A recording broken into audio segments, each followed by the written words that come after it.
ఒక ఇర్మియా లాగా, ఒక యెషయా లాగా మాట్లాడుతున్నా. నేను చాలా బాధతో మాట్లాడుతున్నా. నాకు తెలుసు 10 సంవత్సరాలు సౌదీ అరేబియాలో సువార్త ప్రకటించడానికి అవకాశం దొరకలేదు. సంఘం మౌనంగా అయిపోయింది.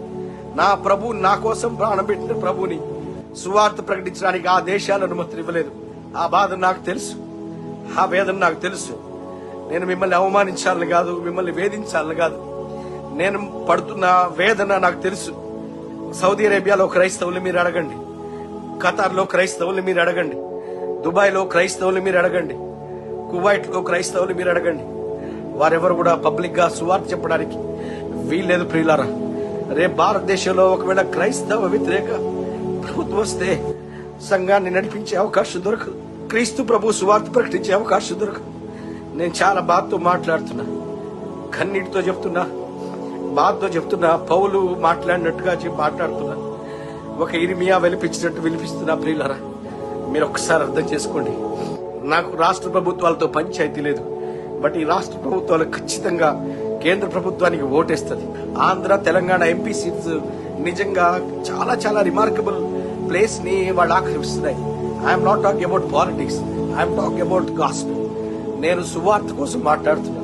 నేను క్రీస్తు ప్రభువునందు విశ్వాసం ఉంచవలసిన ప్రజల గురించి మాట్లాడుతున్నా. దేవుడిచ్చిన స్వాతంత్రాన్ని మీరు పోగొట్టుకోవద్దు. దేవుడిచ్చిన క్రైస్తవ స్వాతంత్రాన్ని మీరు పోగొట్టుకోవద్దు.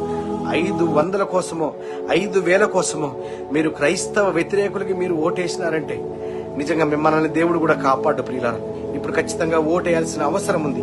దయచేసి ప్రియులారా, దయచేసి క్రైస్తవ వ్యతిరేక ప్రభుత్వానికి క్రైస్తవులారా మీరు ఓటు వేయకండి. అది తెలంగాణలో అయినా, అది ఆంధ్రప్రదేశ్లో అయినా, ఏ రాష్ట్రంలో అయినా క్రైస్తవ వ్యతిరేక కేంద్ర ప్రభుత్వానికి డైరెక్ట్ గా గాని ఇండైరెక్ట్ గా గాని సపోర్ట్ చేసే ఏ ప్రభుత్వానికి కూడా ఎంపీ ఓటు వేయకండి. దయచేసి బ్రతిమలాడుతున్నాను. దయచేసి ఎంపీ ఓటుని మీరు సద్వినియోగం చేసుకోండి.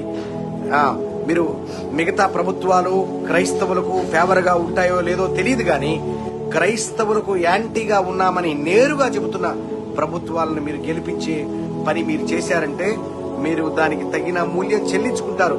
నాకు ఇప్పటికే చాలా భయం ఉంది. చాలా వేదనతో నేను ప్రార్థిస్తున్నాను. చాలా భయముతో ఉన్నాను. ఇది అవిశ్వాసం కాదు. రాబోయే ఉపద్రవాన్ని బట్టి వేదనతో నేను ప్రార్థిస్తున్నాను.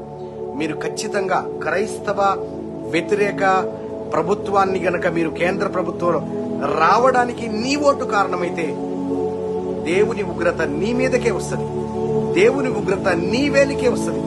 దేవుని ఉగ్రత నీ మెదడికే వస్తుంది. దేవుని ఉగ్రత నీ కళ్ళకే వస్తుంది. దేవుని ఉగ్రత నీ గుండెకే వస్తుందని మరొక మారు కన్నీటితో హెచ్చరిస్తున్నా, కన్నీటితో బ్రతిమలాడుతున్నా. జాగ్రత్త.